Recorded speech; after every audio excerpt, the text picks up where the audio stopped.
Welcome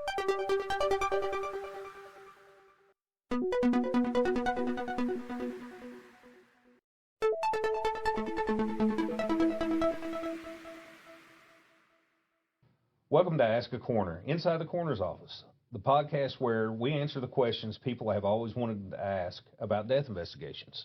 I'm Mark Hammond, Boyd County Coroner. I'm Bailey Rucker. I'm a deputy coroner.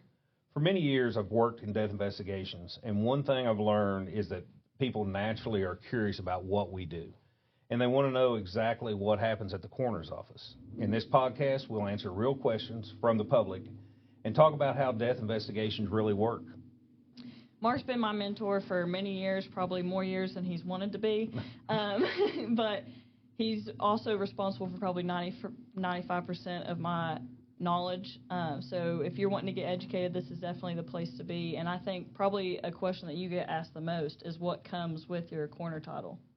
And that's the biggest question, because people truly they don't know. Mm-hmm. And when they look at that, a coroner is somebody that is elected in Kentucky, and in different states it can be elected. Mm-hmm. And in turn, once you're elected, then you're responsible for making sure that death certificates get signed out. You determine the cause and manner of death, and a lot of people think doctors do that, and really that's not true. It's a myth. Mm-hmm. We work with police, other law enforcement. The coroner is considered law enforcement in Kentucky and a lot of other states. We have peace officer powers, just like anybody else, to collect evidence. We testify in court a lot. We work with the fire departments. We work with EMS a lot. EMS is usually there, and law enforcement is there before we arrive. Mm-hmm. So all those things kind of fall into place. So with your, as an elected official, you do a 4-year term? That is correct. We do 4 years in Kentucky, and then you have to rerun again for election if you want to keep that term. Okay. So deaths can occur under many different circumstances. What do you think you see most, and then what are those other circumstances that happen? So most of our deaths are actually natural deaths. Natural deaths that occur at home. They're sudden. And then also any death that is in an ER, we handle those too. Those are sudden deaths that are worked in the hospital a lot of times. And in ERs, those are covered by us. We do a lot of scene deaths. So we go to the scenes to handle any suspicious death, anything that happens suddenly. We also handle any suicides, any homicides, and accidental deaths come to play in there. A lot of times it's car wrecks. It could be some type of vehicle accident. It could be an overdose. We do a lot of those deaths like that. And so those take a full investigation when we do those. So aside from the investigations, I'm sure you have a lot of deaths in the hospitals and stuff like that. How do those calls differentiate from scene work? So anything that is not a natural death, we have to take under our jurisdiction. So somebody comes in and they have overdosed, and they make it through the ER, they go upstairs, and 2 or 3 days later they die because of, say, brain anoxia. In other words, they didn't have a lot of oxygen going to their brain. Mm-hmm. And that death now, a regular doctor won't sign that out. In other words, it gets kicked to the coroner's office, to where we would come in, we would review medical records, we would collect blood samples that came in during admission, which are really important to us. They're like a golden ticket when it comes to working a case backwards. So admission, like when they're going into the hospital, that is go correct. Ahead and take that sample. Yeah, so we get those. So the ER, when somebody comes into the emergency room, most of the time, 99.9% of the time, blood's taken. And so we can get that, and we use that blood because that blood is the best sample we can get. It's kind of like if all of our cases, we average about 98% of the time we do toxicology. Toxicology is a tool. Mm-hmm. So when we do the toxicology, that consists of drawing blood, drawing urine, and drawing vitreous. And when all three of those will give us the answers we need a lot of times if any drugs are in the system. What is vitreous? Vitreous is actually drawing fluids from the eyes. Okay. And that tells us specifically like alcohol levels. It tells us It can give electrolyte levels. It can give both of those, and those can be really important when it comes to trying to determine somebody's manner of death or their cause of death when it comes to that. Another thing is determining the cause and manner of death. So you have the naturals, the accidents, that kind of stuff. What happens from your perspective when you're determining and signing out these deaths? So a lot of people have a myth of, we go in and we say, oh, they're dead, and we call the funeral home, and the funeral home comes and picks somebody up. In our office, we do have a morgue, and we have a workable morgue that we bring the bodies back to us. The reason we do that is we have a lot better light back there. So that everybody gets at what's called a postmortem examination, which is an external examination. We take the body, we cut off all the clothes are cut off, and they're put into bio bags, bio waste, because anything that is like that, number one, we don't stick our hands in pockets or anything like that. We're afraid of getting stuck with needles, different things. So all that gets cut. And then we take pictures. Anybody that has tattoos, we make sure that we take those. Any distinguishing marks. We do any type of scars that they have that may be important to us. Any injuries, all those come into play, and then we do the toxicology. And so we do all that, and we put all that together into the case file. We also include medical records. Medical records become really important to us, especially their last visits, and that tells us a lot of times our medical history, things like that. And then we have to wait. It's a waiting game. Toxicology in this state, in Kentucky, we can usually get toxicology back in 2 to 3 weeks, to where other states, it may be months before you get that toxicology back. So we get the toxicology back, we make sure nothing is in the system that would have contributed to their death. Then we're able to actually sign that death certificate out and get it back to the funeral homes, to where the funeral homes will distribute those death certificates to the families. A lot of people think I can sign a death certificate today and they get it tomorrow. And hand it straight out to them. Yeah, and that's not true, because once it's signed, it's electronically sent to Vital Statistics in Kentucky. Vital Statistics looks over it, makes sure there's no misspellings, making sure that everything's readable on there, and then they will stamp it with a number. And every death certificate has a specific number in Kentucky. So once that's stamped, then it goes to the funeral homes. The problem is it has to be snail mailed over there. So it's regular mail, and everybody knows that it takes a long time to get regular mail if you're waiting for something. And once that comes, then they will distribute those to the family, so they can do anything they need to do with the death certificates. So, back to responding to different death scenes. Do you get called out for that? Do you have a heads up what you're going into? How does that kind of work out? The 911 center gets the call. So the call comes in to 911. From there, what usually happens is they will dispatch law enforcement, a lot of times law enforcement, fire department, and EMS to the scene. Once they get there and paramedics declare somebody deceased, then 911 will in turn call me or call whoever's on call, and they will say, hey, you have a death. What's interesting in Boyd County, that we review about 1,200 deaths a year. So whether it's our case or not, facilities such as hospice houses, such as nursing homes, all that sends us a natural death form. Anybody that dies in the hospital that we do not take that case, in turn, they send a natural death form. It's like you were on call last night. You got woke up at what? Like 2 o'clock in the morning. 2 o'clock in the morning, Yep. and it's like boom. And it was because somebody had been in the hospital less than 24 hours. They run that case by you, and then you were able to release that body.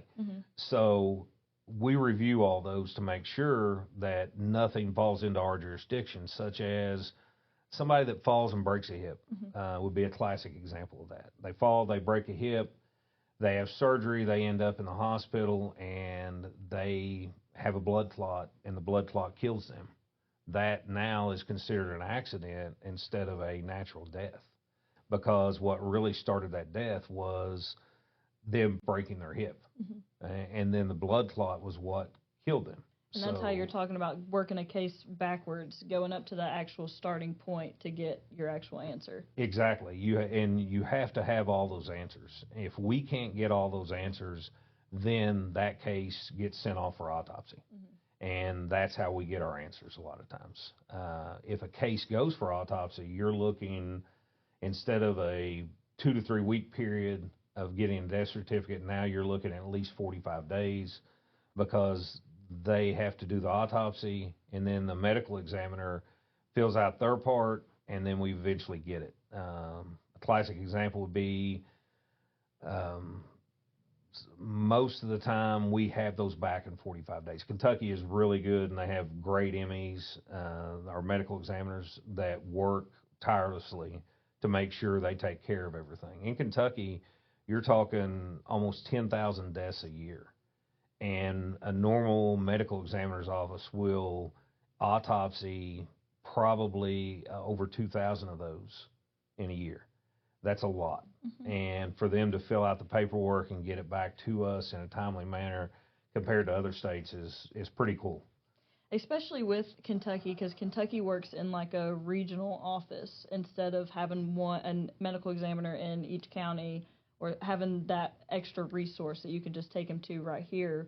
We're driving to Frankfort, to Louisville, to actually get that autopsy done. So how do you think that affects the process? With us, we have a good system, because in our office and other offices do the same thing. Some offices will take the decedent to Frankfort. For us, that's an hour and a half's trip at least.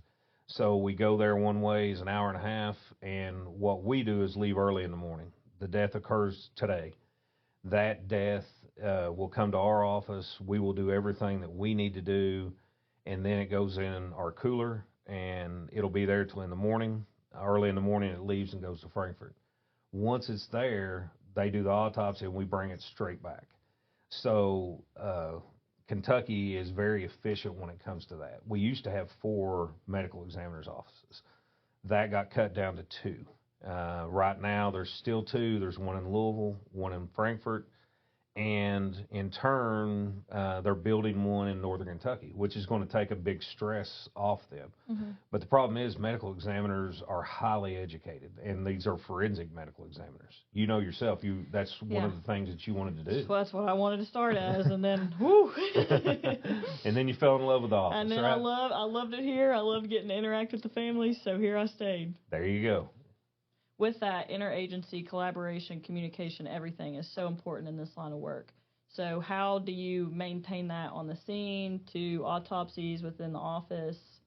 We work very well, I think, with law enforcement, depending on where it's at and what jurisdiction it's in, is who we collaborate with. Usually that starts with a regular field officer, and then that may lead into a detective. But whoever we work with, we have a point of contact. And we take, say it's an accident, car accident. We take pictures, they take pictures, we collaborate everything that we have together, and we share information. They can't pull, say, a CASPER report. We pull a CASPER report on every single death that we have. And what a CASPER report does is it looks, and you can make it for as long as you want. We usually go back a year. And it tells us any of the narcotics that somebody has. So it gives us a list of those narcotics. Not only does it for Kentucky, but still, that's another tool that we use to help us along. We can, in turn, share that information with law enforcement. Overdoses, which take about 25% of our caseload.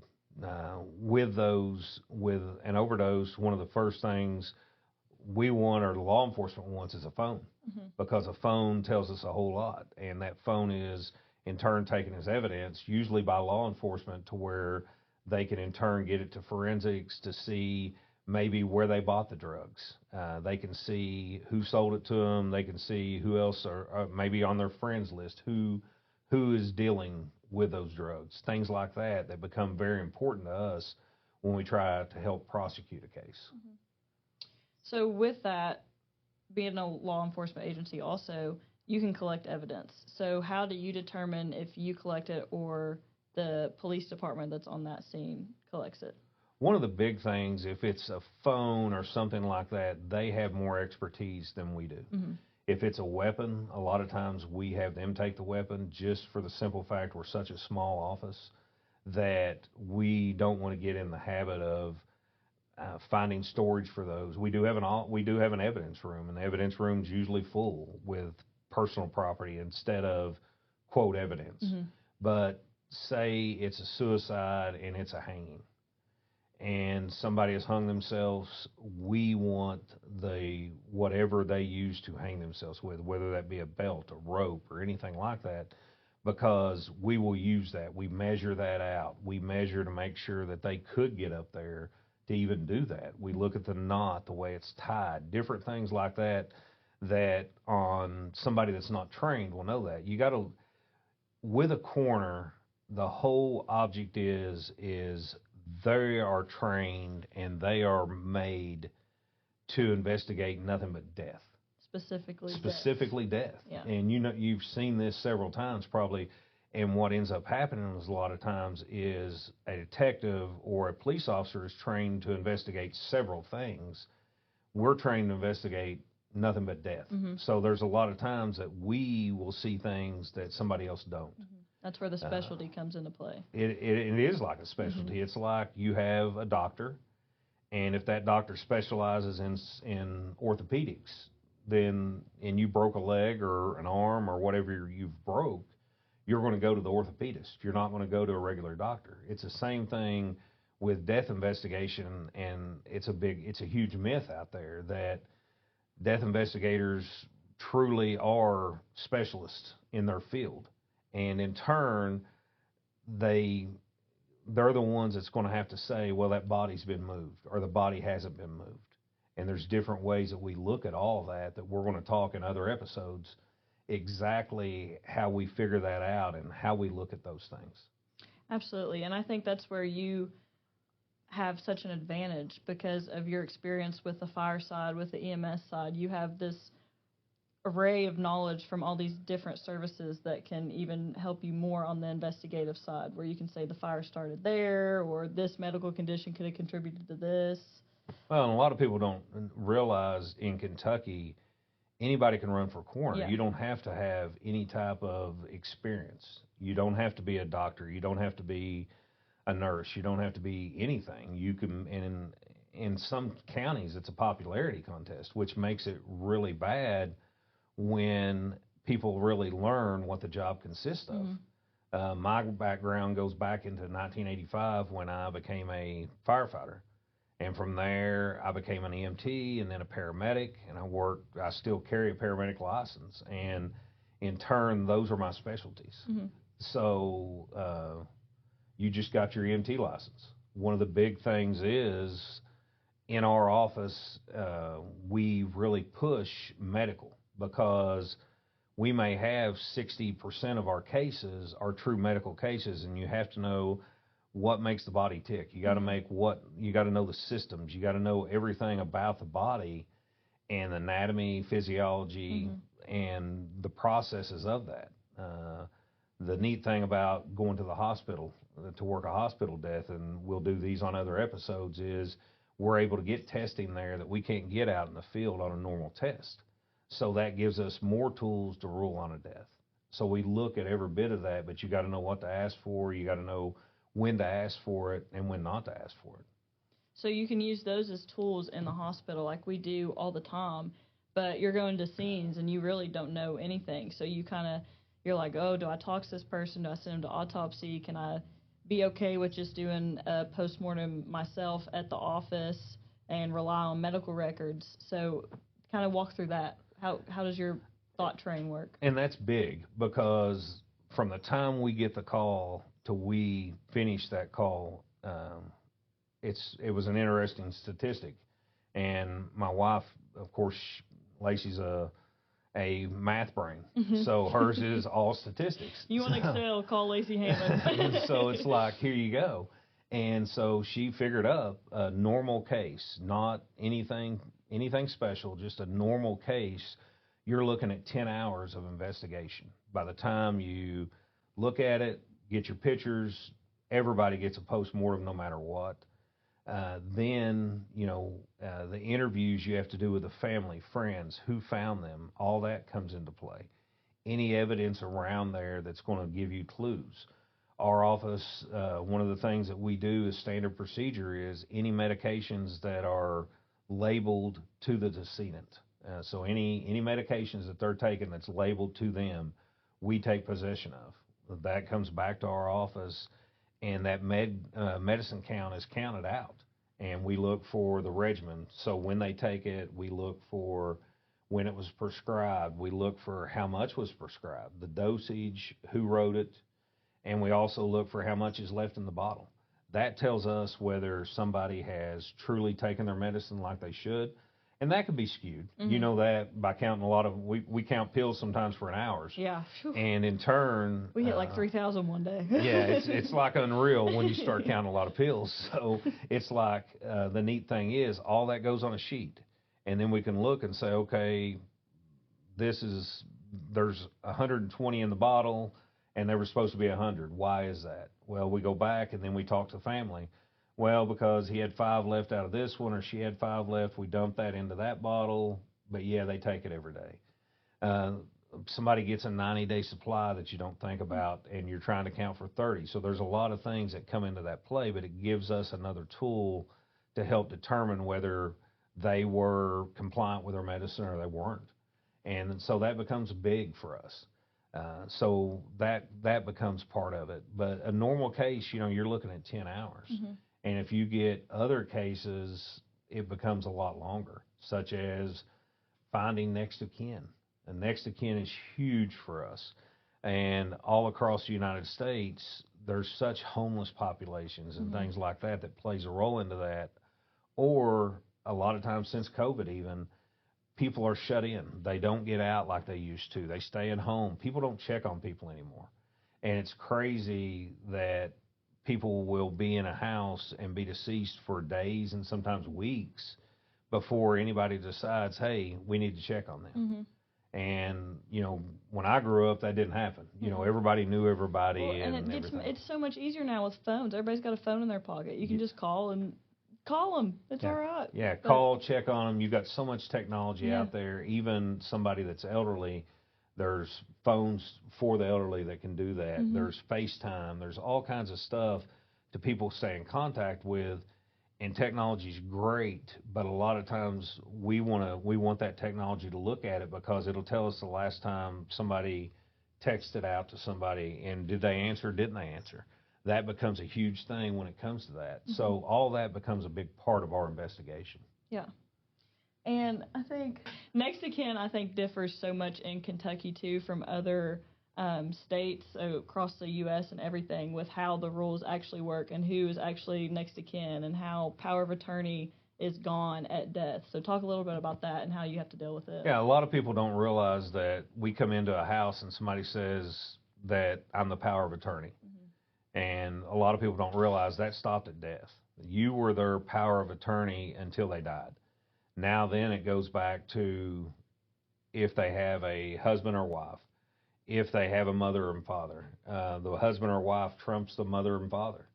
We deal with a lot of upset families because they want to make those decisions and the husband or wife wants to make a different decision. Then it drops on down, to adult children and things like that. Kids that are 14, 15, 16 years old and you have a divorce. Mm-hmm. Well, now that really the decisions that are made by the mother and father now, instead of by the kids or the ex-wife, because they're out of the picture and the kids are not 18 yet.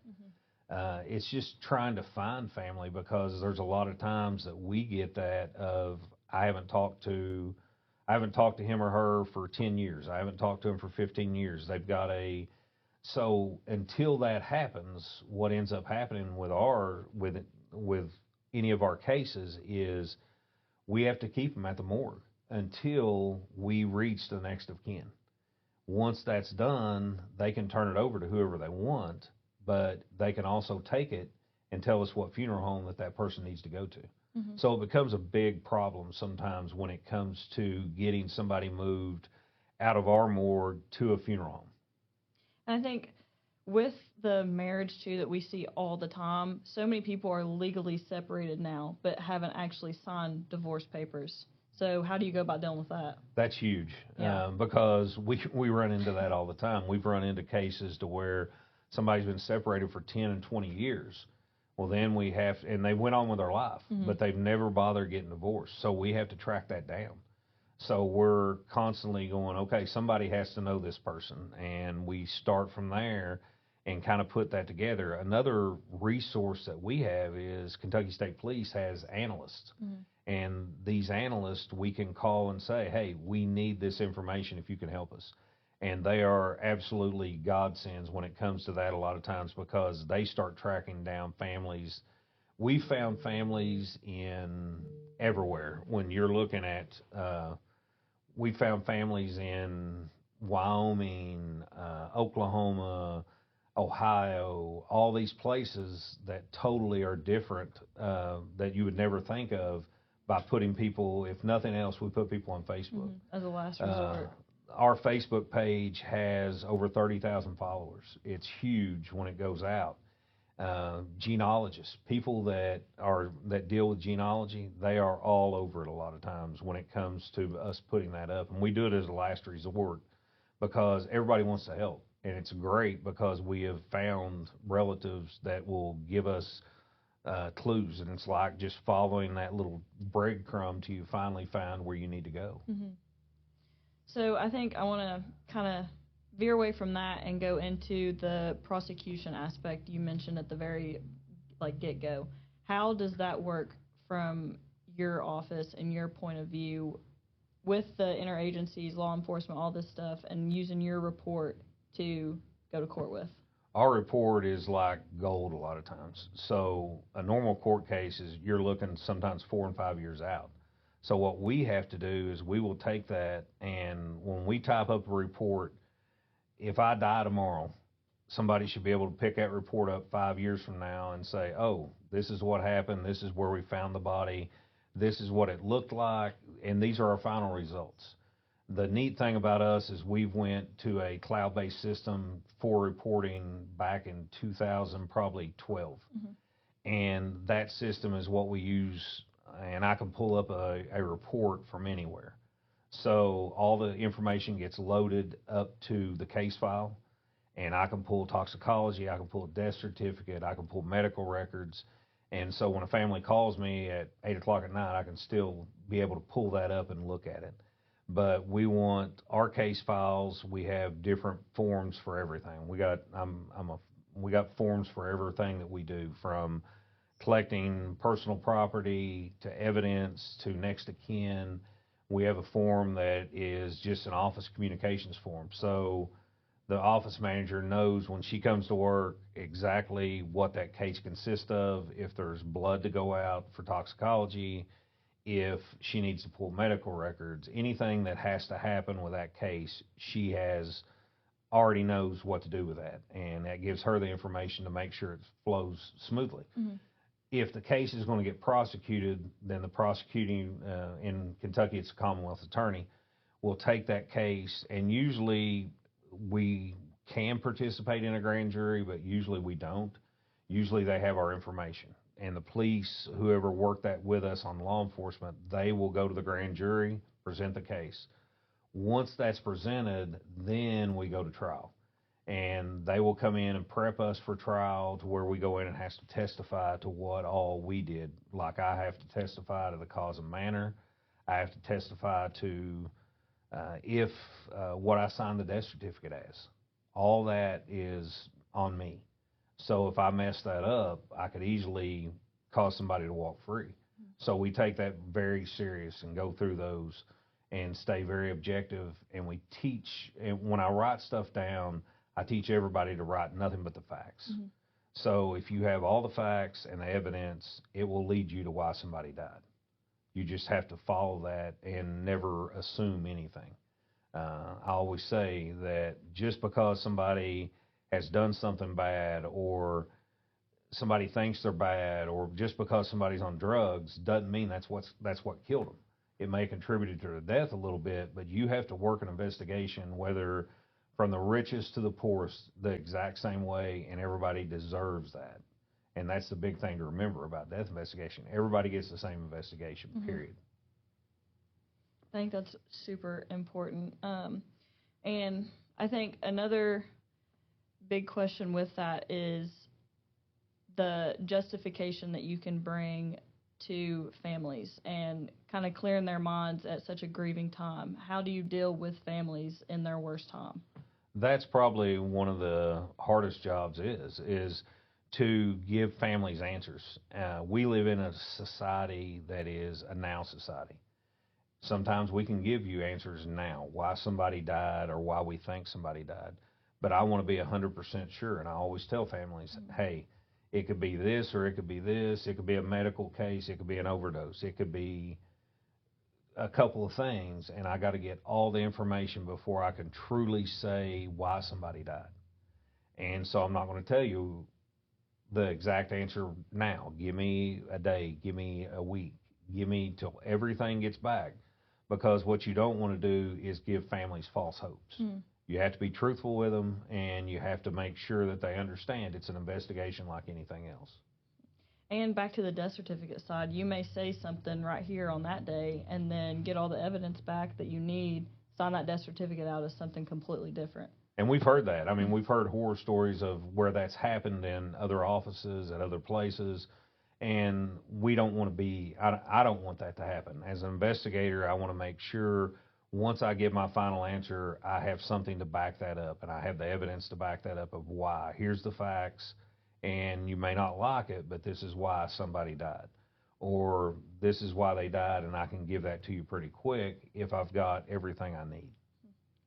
Okay, so back to the funeral home aspect. These TV shows depicted as you come on there, you say, yep, they're dead, funeral home comes, and then that's it. So how do you actually work with the funeral home? It's interesting because used to, a long time ago, if you picked up the phone, if somebody died in your family, most of the time somebody would say, takes it to XYZ funeral home. And people planned. People had life insurance. People had all the stuff that they would normally have through life. Insurance people came to your house every month and collected your insurance payment and all this other stuff. It's not like that anymore. Reality is probably 95% of our cases, people cannot tell us what funeral home they want to use. So in turn, it helps us to be able to take that decedent back to our place, do our testing, and look over the body like we need to. Then we'll call the family again. Hey, have you made a choice? You don't have to make it tonight. You never want to rush a family. At the time of that investigation, that's the most important thing you're doing. So you don't rush, and you go through, and everything's good. And then, in turn, after you do all that, then the family, if they can tell you what funeral home to release to, that's great. If they can't, then you keep the decedent until that time comes. Once that happens, we call the funeral home as soon as we can, and we let them know what's going on. Hey, it's not going for an autopsy. It'll be released in an hour. It may be released the next day, but they know a certain timeline. And then the funeral home works with us to get that decedent released to their custody.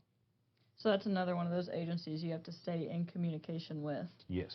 One other thing I want to touch on is the funeral homes in the coroner business actually in Kentucky. And I don't know if this is like nationwide because of different laws and stuff that are with like different states, but in Kentucky it was huge that funeral homes were also the coroners. And that's correct. I mean, for years and years and years, funeral homes handled the coroner's job. And in Kentucky, when I got into it, it was about a 75-25 split. That has slowly turned the other way to where now it's like a 50-50 split. And counties are having to be responsible for providing coroner's offices that they never had to do before.